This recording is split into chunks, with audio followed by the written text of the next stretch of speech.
drops. If you want it, take it. There it is." Pinocchio did not wait for him to repeat his words.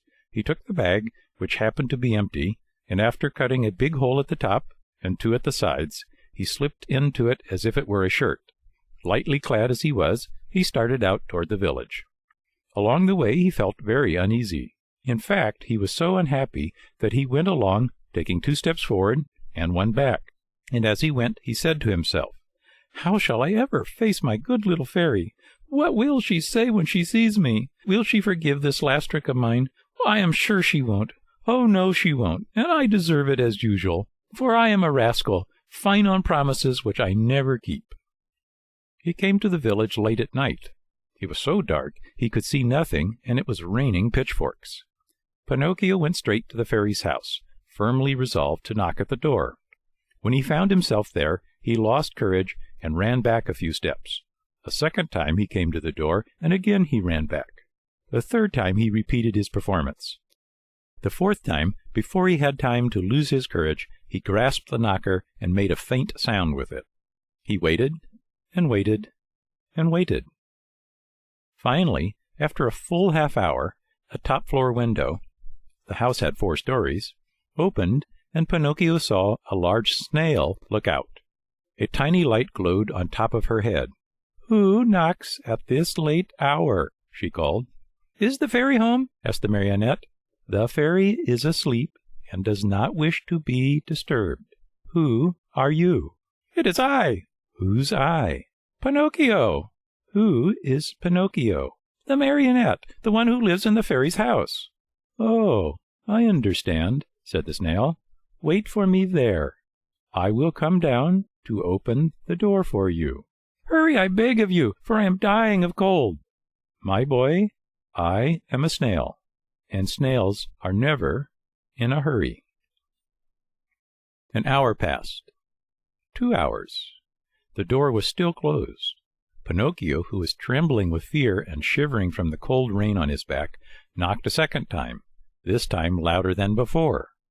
At that second knock, a window on the 3rd floor opened, and the same snail looked out. "Dear little snail," cried Pinocchio from the street, "I have been waiting 2 hours for you, and 2 hours on a dreadful night like this are as long as 2 years. Hurry, please." "My boy," answered the snail in a calm, peaceful voice, "my dear boy, I am a snail, and snails are never in a hurry." And the window closed. A few minutes later, midnight struck. Then 1 o'clock, 2 o'clock, and the door still remained closed. Then Pinocchio, losing all patience, grabbed the knocker with both hands, fully determined to wake the whole house and the street with it. As soon as he touched the knocker, however, it became an eel and wiggled away into the darkness. "Really," cried Pinocchio, blind with rage, "if the knocker is gone, I can still use my feet." He stepped back and gave the door a most solemn kick. He kicked so hard that his foot went straight through the door, and his leg followed almost to the knee. No matter how he pulled and tugged, he could not pull it out. There he stayed, as if nailed to the door. Poor Pinocchio! The rest of the night he had to spend with 1 foot through the door and the other one in the air. As dawn was breaking, the door finally opened. That brave little animal, the snail, had taken exactly 9 hours to go from the 4th floor to the street. How she must have raced! "What are you doing with your foot through the door?"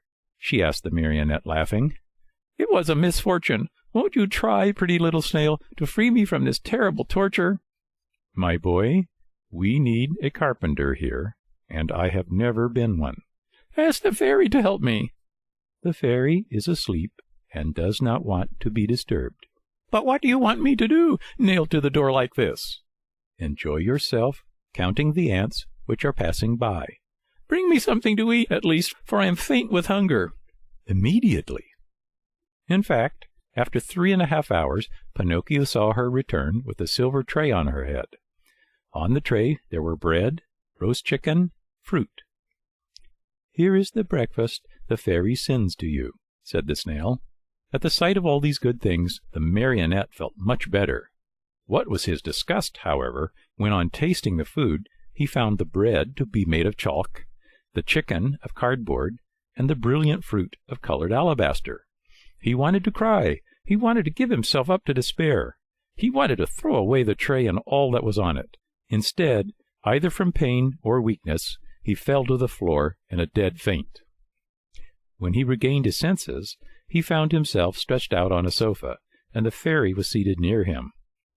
"This time I forgive you," said the fairy to him, "but be careful not to get into mischief again." Pinocchio promised to study and to behave himself, and he kept his word for the remainder of the year. At the end of it, he passed first in all his examinations, and his report was so good that the fairy said to him happily, "Tomorrow your wish will come true." "And what is that?" "Tomorrow you will cease to be a marionette and will become a real boy." Pinocchio was beside himself with joy. All his friends and schoolmates must be invited to celebrate the great event. The fairy promised to prepare 200 cups of coffee and milk and 400 slices of toast buttered on both sides. The day promised to be a very gay and happy one. But, unluckily, in a marionette's life, there's always a but, which is apt to spoil everything. End of chapter 29.